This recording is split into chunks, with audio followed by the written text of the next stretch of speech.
ಮೂಡ ಹೊರಡಿಸಿದ್ದ ಹೆಣ್ಣು ಗಂಡನ್ನು ಕರೆತಂದು ಸೆಳೆ ನೀರು ಮೀಯಲು ಸಿದ್ಧತೆ ಮಾಡಿದರು. ಪ್ರಸಿದ್ಧ ಕುಂಬಾರರು ಮಾಡಿದ ಚಿತ್ರದ ತುಂಬಗಳನ್ನು ಕುರಿಯ ಪಿಸಿಗೆಯ ಮೇಲೆ 4 ದಿಕ್ಕಿನಲ್ಲಿಟ್ಟು 4 ಕುಂಭಗಳಲ್ಲಿ ನೀರನ್ನು ಹಾಕಿ ಕುಂಭಗಳಿಗೆ ದಾರವನ್ನು ಸುತ್ತಿದರು. 4 ಕುಂಭಗಳ ಮಧ್ಯದಲ್ಲಿ ಆಲದ ಮಣೆಯನ್ನು ಹಾಕಿಸಿ ಮದುಮಗನನ್ನು ಕೂರಿಸಿದರು.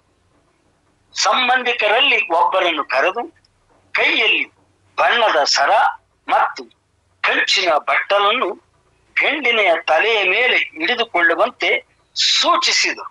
ಸಂಬಂಧಿಕನ ಒಬ್ಬ ಗಂಡಿನ ತಲೆಯ ಮೇಲೆ ಕಂಚಿನ ಬಟ್ಟಲನ್ನು ಜೊತೆಯಲ್ಲಿ ಬಣ್ಣದ ಸರ ಹಿಡಿದು ನಿಂತ.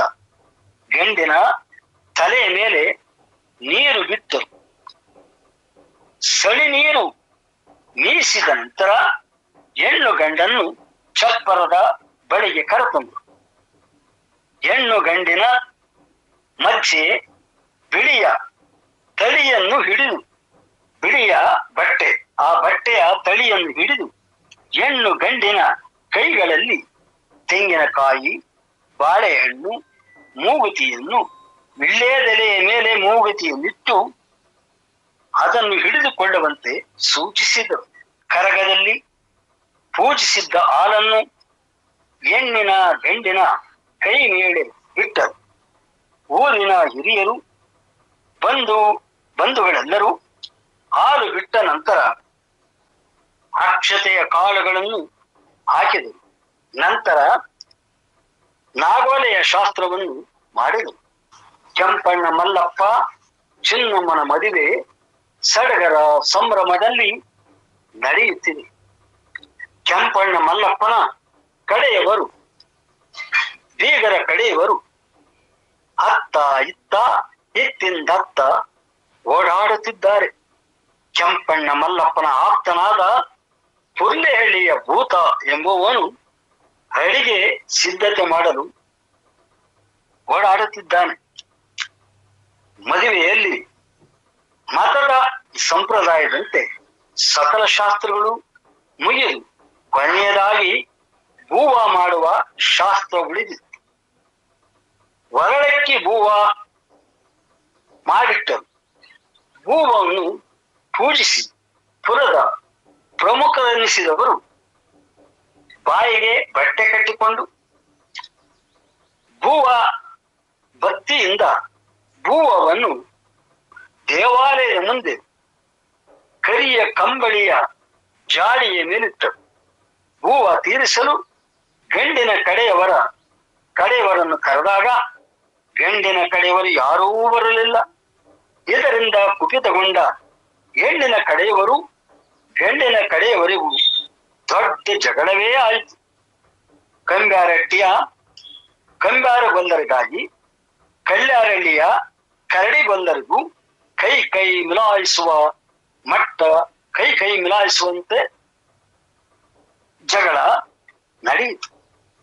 ಜಗಳ ಪ್ರಾರಂಭವಾಯಿತು.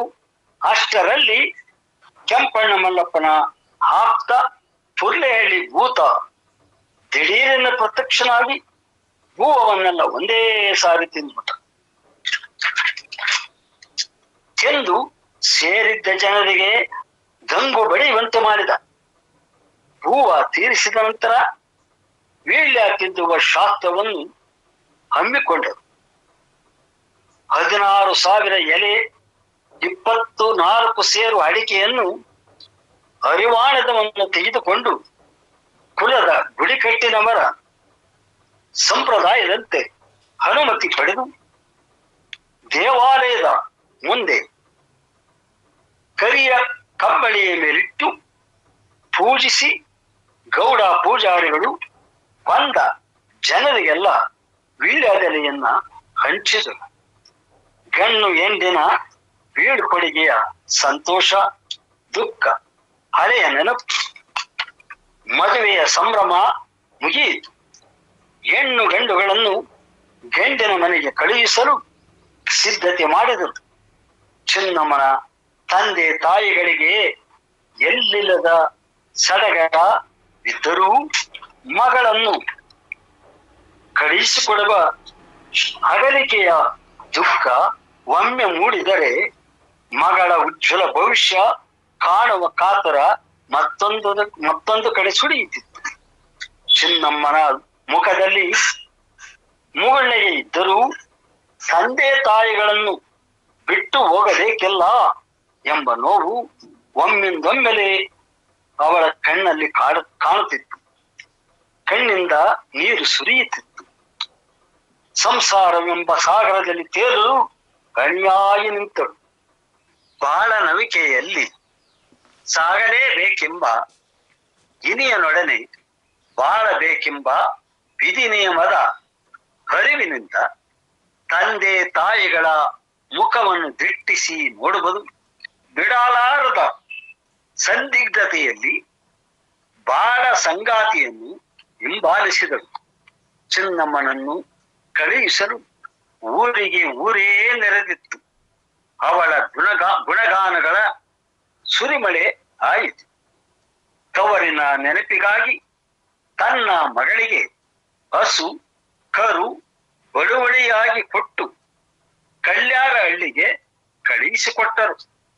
ಕೆಂಪಣ್ಣ ಮಲ್ಲಪ್ಪ ಪತ್ನಿ ಚಿನ್ನಮ್ಮ ಅನ್ಯೋನ್ಯವಾಗಿ ಬಾಳುತ್ತಿರಲು ಮದುವೆಯಾಗಿ 12 ವರ್ಷ ಕಳೆದಿತ್ತು. ಕೆಂಪಣ್ಣ ಮಲ್ಲಪ್ಪ ವನ್ನಟ್ಟಿ ಆಲೇಗೌಡನ ದನಗಳನ್ನು ಕಾಯುತ್ತಿದ್ದಾನೆ. ಮಕ್ಕಳಿಲ್ಲದ ಚಿಂತೆ ದಂಪತಿಗಳಿಗೆ ಕಾಡುತ್ತಿತ್ತು. 13 ವರ್ಷಕ್ಕೆ ಸರಿಯಾಗಿ ಧಕ್ಕೆ ಬರ ಬಂತು.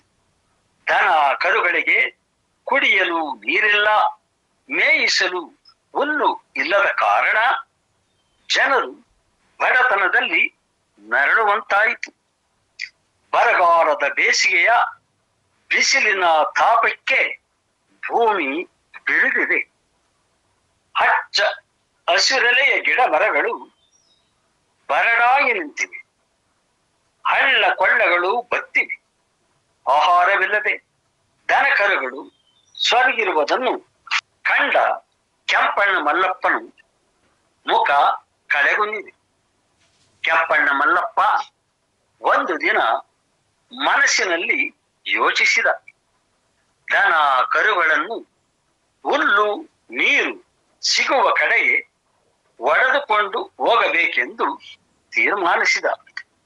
ಸೊಪ್ಪಿನ ಗುಡಿಸಲನ್ನು ಹಾಕಿ ತನ್ನ ಹೆಂಡತಿಯನ್ನು ವಾಸ ಮಾಡಿಕೊಂಡು ಇರುವಂತೆ ಸೂಚಿಸಿ ಸಕಲ ವ್ಯವಸ್ಥೆ ಮಾಡಿ ದನ ಕರುಗಳನ್ನು ಒಡೆದುಕೊಂಡು ಉತ್ತರ ದುರ್ಗದ ಕತ್ತಲು ಸೀಮೆ ಎಂಬ ಕಾಡಿಗೆ ಹೊರಟನು. ಕೆಂಪಣ್ಣ ಮಲ್ಲಪ್ಪ 1 ವರ್ಷವಾದರೂ ಮರಳಿ ಊರಿಗೆ ಬಂದಿರಲಿಲ್ಲ. ಚಿನ್ನಮ್ಮ ಪತಿಯ ನೆನಪಿನಲ್ಲಿ ಕಾಲ ಕಳೆಯುತ್ತಿದ್ದರು. ಮಕ್ಕಳಾಗಲಿಲ್ಲವೆಂಬ ಕೊರಗು ಸಹಜವಾಗಿ ಮನದಲ್ಲಿ ಮೂಡತೊಡಗಿತು. ಒಂದು ದಿನ ಕೆಂಪಣ್ಣ ಮಲ್ಲಪ್ಪ ಊರಿಗೆ ಬಂದ. ಆ ದಿನ ತನ್ನ ಗಂಡನನ್ನು ಕಂಡು ಹರ್ಷಚಿತ್ತಳಾದಳು. ತನ್ನ ದುಃಖದ ಅಳಲನ್ನು ತೋಡಿಕೊಂಡಳು. ವರ್ಷ ಕಳೆದರು. ಮಕ್ಕಳಿಲ್ಲವೆಂಬ ಪರವು ನನ್ನ ಮನದಲ್ಲಿ ಕಾಡುತ್ತಿದೆ. ಮಕ್ಕಳಾಗಲಿಲ್ಲವೆಂದು ಗೋಳಾಡಿದಳು. ಭಗವಂತನಲ್ಲಿ ನಂಬಿಕೆ ಇಡು ಎಂದು ಹೇಳಿ ದನಗಳನ್ನು ಕಾಡಿಗೆ ಪುನಃ ಒಡೆದುಕೊಂಡು ಹೊರಟು ಹೋದ.